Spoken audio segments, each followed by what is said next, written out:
Oke, hari ini saya mau membahas saham IIDF ya yang cukup menarik karena ini perusahaan besar yang sedang murah ya. Saya nggak ngerti akan semurah apa, tapi saat ini itu sedang murah ya hari ini. Oke, IIDF atau PT Indofood Sukses Makmur Tbk, harga kemarin per tanggal 29 Desember adalah 6.450. Saya terakhir membahas saham ini itu tanggal 28 Maret 2023 ya. Jadi nanti kita akan bahas review bagaimana pergerakan harganya. Nah, seperti biasa saya tetap akan membahas ini meskipun saya sudah pernah membahas, saya akan ulangi lagi ya. Barangkali ada teman-teman yang baru pertama kali nonton video atau memang belum pernah kenal dengan INDF ini ya. Kita akan bahas dari kinerja harga saham sejak IPO, kemudian 10 tahun terakhir. Kemudian dari fundamental kita akan cek ini perusahaan apa. Nanti akan saya update terus ya, karena kadang-kadang ada perubahan bisnis, ada jual beli bisnis ya, akan berubah. Jadi saya akan update terus. Kemudian kinerja perusahaannya secara umum, valuasi sahamnya seperti apa, dividennya seperti apa, kesehatan finansialnya terutama juga. Seasonality ya, biasanya saham ini naik di bulan apa saja selama 10 tahun terakhir. Secara bandarmologi nanti kita cek ya. Peta kepemilikan sahamnya, peran investor asing di saham ini, kepemilikan retailnya seperti apa, kemudian perpindahan struktur saham 1 tahun terakhir, pola saham month to date. Dan technical nanti kita akan review pola technical yang saya sudah update di video sebelumnya. Kemudian nanti saya akan bahas kira-kira nanti di tahun 2024 atau setelah ini itu harga sahamnya akan kemana. Oke, sekarang kita akan mulai dari IPO ya. Jadi ini IPO sudah cukup lama, tahun 94 dengan IPO price-nya 6.200. Pernah stock split 2 kali ya, tahun 96 1/2 dan tahun 2000 1/5. Sehingga harga saat ini itu 6450, kalau dibandingkan dengan harga IPO-nya itu sudah 1040%. Ya, jadi ini termasuk salah satu perusahaan yang bertumbuh sejak IPO. Untuk harganya 10 tahun terakhir ini nggak kemana-mana teman-teman ya. Pastinya 10 tahun terakhir ini nggak bergerak kemana-mana, masih di 6450. Kemudian kalau kita lihat ya jangka panjang ini justru malah minus ya. Dari 5 tahun, 3 tahun, 1 tahun, 6 bulan. Ya, dan sebulan, 3 bulan ini ya nggak cenderung nggak kemana-mana harganya teman-teman ya. Jadi cenderung jangka panjang nggak kemana-mana lah ya. Ini turunnya juga nggak terlalu dalam. Untuk tahun 2023 sendiri sudah turun 4,09%. Harga tertingginya setahun terakhir pernah di 7.550 dan terendahnya di 6.050. Nah, ini perusahaan apa? Ini Indofood Sukses Makmur ya. Alamat kantornya dari Jakarta ya, di Sudirman Plaza Indofood Tower. Uh, ini bidang usahanya food and beverage ya, barang konsumer primer dan subindustrinya adalah makanan olahan. Ini adalah model bisnisnya ya teman-teman ya. Model bisnisnya saya sudah info di sebelumnya, saya ulang lagi. Jadi dia memiliki 4 model bisnis. Yang pertama yaitu CBP ya, atau Consumer Brand Product ya. Ini nanti saya akan jelaskan di belakang ya. Kemudian punya Bogasari ya, minyak goreng margarin, punya agribisnis ya, atau di sini kalau di sini kita lihat ini sawit ya. Kemudian mendistribusikannya juga ya, jadi punya bidang usaha distribusinya juga. Ya, ini lebih detailnya ya.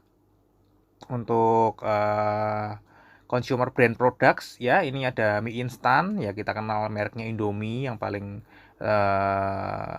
dominan. Kemudian ada susu HT, ada makanan ringan, ada keripik, kemudian ada penyedap makanan, ada nutrisi makanan khusus, bubur gitu ya.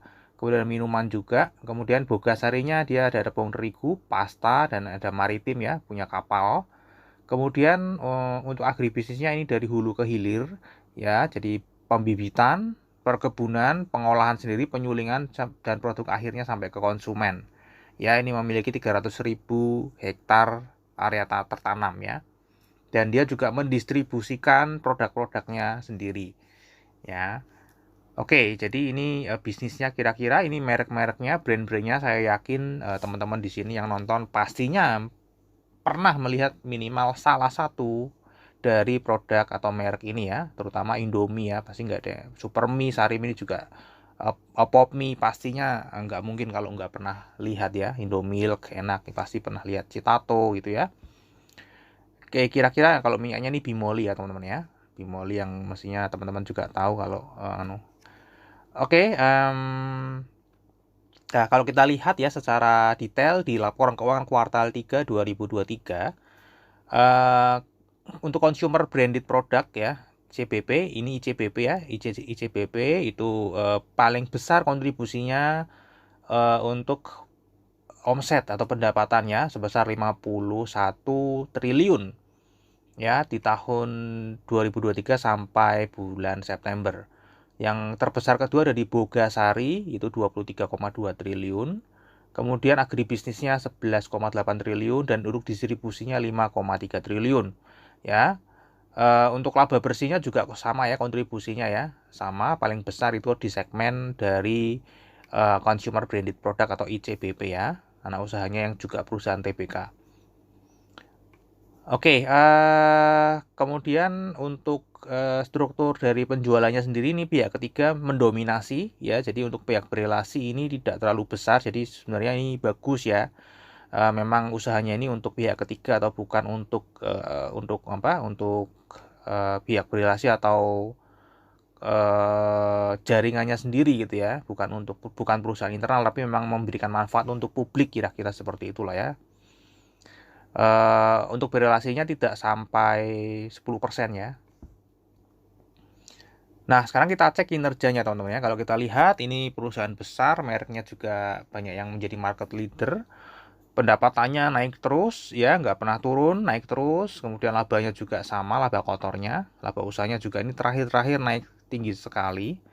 Ya, dan laba bersihnya ini naik. Namun 2022 memang turun sedikit karena kalau nggak salah karena beban hutangnya atau bunganya cukup tinggi ya. Namun secara overall masih meningkat dibanding tahun lalu ya. Nah, ini adalah estimasi pendapatan di tahun 2023 di mana kemungkinan akan naik lagi ya teman-teman ya. Jadi ini juga grafiknya oke, secara consumer ini bagus pertumbuhannya 111 triliun ya, estimasi 2023 annualized. Untuk struktur pendapatannya kalau kita cek ini juga sebenarnya menarik ya. Kenapa? Laba kotornya ini kalau kita lihat teman-teman ya dari 2013 sampai 9 bulan pertama 2023 ini menaik signifikan ya. Naik ke 31 ya. Jadi sejak 2019 ini kalau nggak salah ini akuisisi Pine Hill kalau nggak salah ya. Saya lupa ya tahunnya ya. Ini akuisisi dia mulai jual produknya di luar negeri ya secara besar-besaran ya. Laba kotornya meningkat ya. Laba usahanya ini juga meningkat ya signifikan dari 2013. Jadi dan laba bersihnya pun naik 2 kali lipat ya. Di 9 bulan pertama 2023 ini ya, laba bersihnya naik 2 kali lipat. Jadi tadi dari sisi pendapatan secara jangka panjang ini naik terus menerus, kemudian kita lihat secara struktur dari pendapatannya juga membaik. Artinya kedua-duanya membaik ya, baik dari sisi pendapatan maupun secara strukturnya, efisiensinya perusahaan bagus. Nah, untuk di tahun ini sendiri ya, untuk 9 bulan pertama ini juga menaik 3,8%. Laba kotornya juga naik ya, kalau kita lihat beban pokok penjualannya naik, namun tidak setinggi pendapatannya. Jadi ini ada efisiensi di sini. Beban usahanya juga naik. Ya, untuk laba bersihnya ini naiknya cukup signifikan ya 46,7%. Ya. Oke, valuasi sahamnya seperti apa kalau kita lihat ya. Ini sedang murah-murahnya teman-teman ya. Jadi garis merah ini adalah valuasi atau PBV saat ini di mana ini adalah terendah selama 10 tahun terakhir. Ya, di mana rata-ratanya ada di garis hijau ini yaitu 1,84 ya. Bahkan di tutup tahun 2022 itu masih lebih tinggi dibandingkan saat ini ya. Dan kalau kita lihat PBV-nya 0,97 artinya secara book value saham ini terdiskon 3% ya. Kapan lagi ya kita bisa membeli perusahaan sebesar Indofood dan profitable kemudian juga naik terus dengan harga diskon di book value ya 3%. Ya, cuman kali ini di tahun 2023 aja nih. Nggak tahu tahun depan apakah masih dikasih kesempatan yang sama. Kemudian untuk secara pair juga ini masih terendah ya, 6 pairnya dibandingkan rata-ratanya yang di 14,2 jauh sekali gapnya ya dari rata-rata. Kemudian secara tutup tahun 2022 juga masih jauh ya di 9,3 pairnya, sekarang tuh 6 adalah terendah selama 10 tahun terakhir.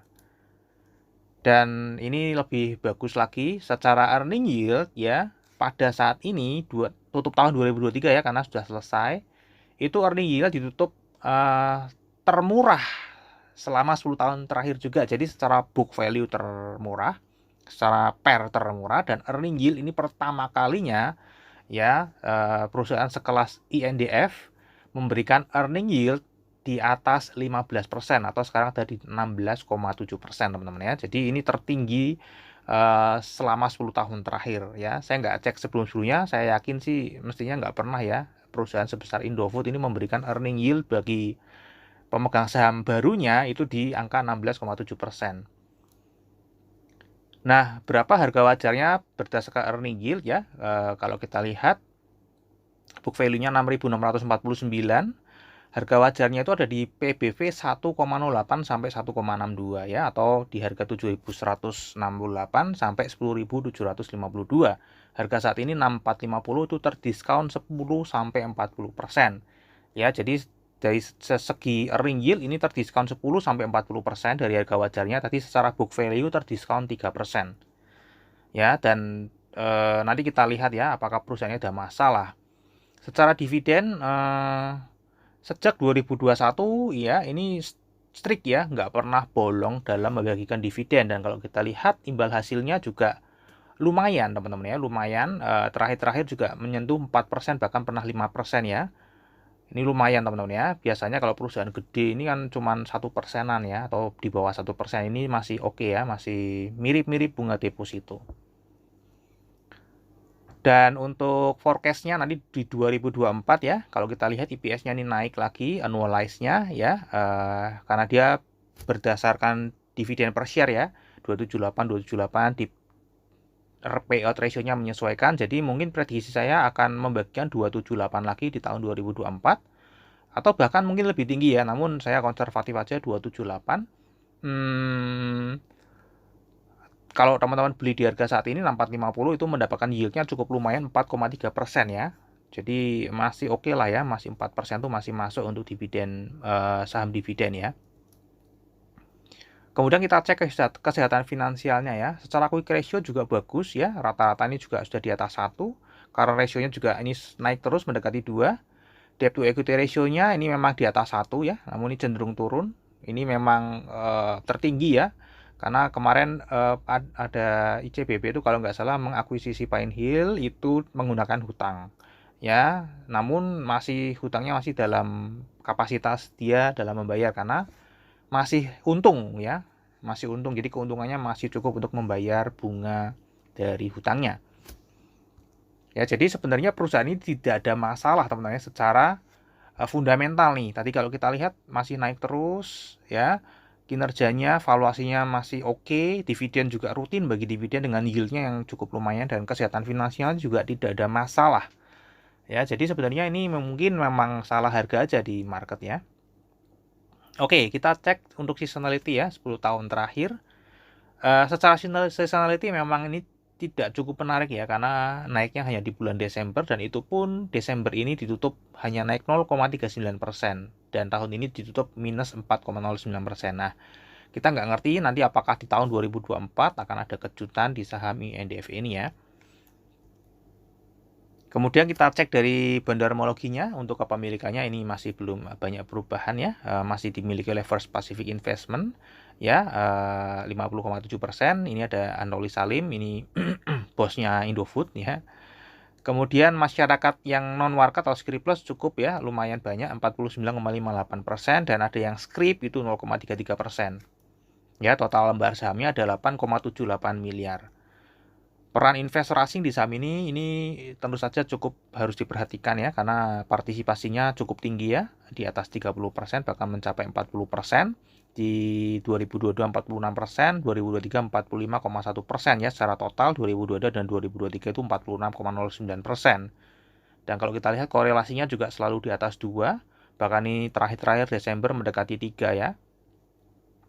Artinya memang masuk keluarnya asing ini memiliki pengaruh di harga yang cukup.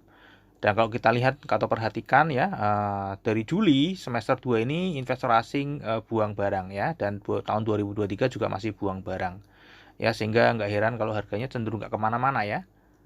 Nanti kita akan lihat lebih detail. Ini kita lihat dulu untuk kepemilikan investor retail di saham ini ya. Holdernya totalnya November terakhir 50.353 ya. Dibandingkan November tahun lalu itu naik 946 orang. Ini sempat naik turun ya, kayak roller coaster ya. Turun sampai menyentuh 41.000, naik lagi, turun lagi 41.000, naik lagi ke 50.000. Ya, jumlah lembar sahamnya secara overall naik setahun terakhir. Average-nya juga naik, value per holdernya juga naik ya. Terakhir November itu per orangnya investor retail lokal memegang sahamnya 55 juta per orang dengan harga saham 6450 ya. Dan ini total value yang dimiliki oleh semua investor retail lokal yaitu 2,7 triliun. Nah, kalau kita lihat setahun terakhir ini penambahannya cukup oke. Jadi value-nya naik 10 juta per orang. Tadi saya cek per orangnya ini kira-kira ada setahun terakhir ada 946 orang yang masuk ke saham Indofood ini. Per orangnya itu kira-kira memborong menggunakan nominal kira-kira 583 juta dengan harga saat ini ya. Jadi cukup besar-besar ini yang masuk ya per orangnya, karena di atas value per holdernya 10 kali lipat daripada rata-rata yang lain. Nah, kita lihat struktur pemindahan sahamnya selama setahun terakhir ya, November ke November, karena Desember belum keluar datanya. Kita lihat kepemilikannya tadi ini yang floating hanya 49,6%. Jadi ini hanya 49,6% yang menggerakkan harga sahamnya di Bursa Efek Indonesia. Dan dari 49,6% ini dominasinya adalah di investor asing ya. Makanya tadi partisipasinya tinggi juga. Kemudian dia juga penguasa stok floatingnya, jadi mungkin investor asing kita bisa pantau di saham ini ya. Oke, kita lihat ya kepemilikannya. Paling besar ada di perusahaan asing ya, kemudian yang lokal ini ada ya, insurance, ada asuransi yang besar juga. Kalau kita lihat dia buang barang selama beberapa setahun terakhir ini ya, rutin buang barang insurance. Ya, kemudian yang terbesar kedua adalah corporate asing atau perusahaan asing, di mana ini membeli terus ya, kebalikannya ini membeli terus ya. Kemudian yang terbesar ketiga ada di reksadana asing ya, di sini dia membeli kemudian menjual di paruh semester akhir. Kemudian ada foreign others ya, yang jual di awal-awal, kemudian yang terakhir-terakhir dia nggak kemana-mana. Secara overall investor asing ini buang barangnya ya, terutama di satu semester terakhir ya, sehingga harganya pastinya turun. Nanti kita lihat ya, karena ada investor asing yang buang barang. Tadi ini dia penguasa stok dan partisipasinya cukup tinggi, terutama korelasinya. Kalau kita lihat lokal ID ini memborong terus, rajin memborong terus ya, terutama satu semester akhir ini ya. Karena mungkin banyak fundamentalis yang masih pastinya sama pendapatnya dengan saya bahwa Indofood ini harganya sudah murah ya. Jadi pastinya investor retail lokal berbondong-bondong untuk memborong saham ini. Oke, jadi secara overall teman-teman ya, kalau kita lihat yang paling besar buang barang itu adalah foreign others, dari 14,21% ke 12,36%, ini buang paling besar. Ya, kemudian yang terbesar kedua adalah insurance. Jadi insurance ini lagi ada buang barang ya. Jadi mungkin ini yang menyebabkan harganya nggak naik kemana-mana atau stagnan aja. Ya, kemudian reksadana asing juga satu semester terakhir masih buang barang, meskipun secara overall setahun terakhir masih membeli ya, 0,11% masih positif netnya. Oke, untuk pola saham month to date, nah ini kita lihat tadi ya, satu semester ini harganya turun dari 7.500 ke 6250 ya, karena tadi investor asing ini kita lihat ya, grafiknya sedang jualan terus ya, sedang jualan terus. Kalau kita lihat secara banda detektor juga terlihat sedang big distribution. Kita lihat dari broker summary juga ada satu broker yang dominan sekali ya, RX itu buang barang 86,6 miliar selama bulan Desember. Ya, jadi ini sedang distribusi juga, baik secara jangka panjang, tadi investor asing distribusi, jangka pendek bulan Desember juga masih distribusi ya. Oke, technical kita akan bahas ya, tanggal 28 Maret saya memprediksi saham INDF ini waktu itu harganya ada di 6.000 375 ya, dan saya prediksi akan turun ke 6250 kemudian naik ke 7000 ya. Kemudian ini ya di sini dia akan turun ke tadi berapa? Turun ke 6250 ya. Nah, di sini tuh ini di sini teman-teman ya turun ke 6 ya 6250 nih kena teman-teman ya. 6250 ya. Kemudian dia naik sampai 7000, bahkan ini melebihi 7000 ya, sampai 7500 ya. Di sini waktu saya memprediksinya sampai 7000 aja. Ya, ini breakout ya, sampai 7500 kemudian dia turun lagi. Ya, tadi kita lihat penurunan ini karena investor asing sedang buang barang. Ya, untuk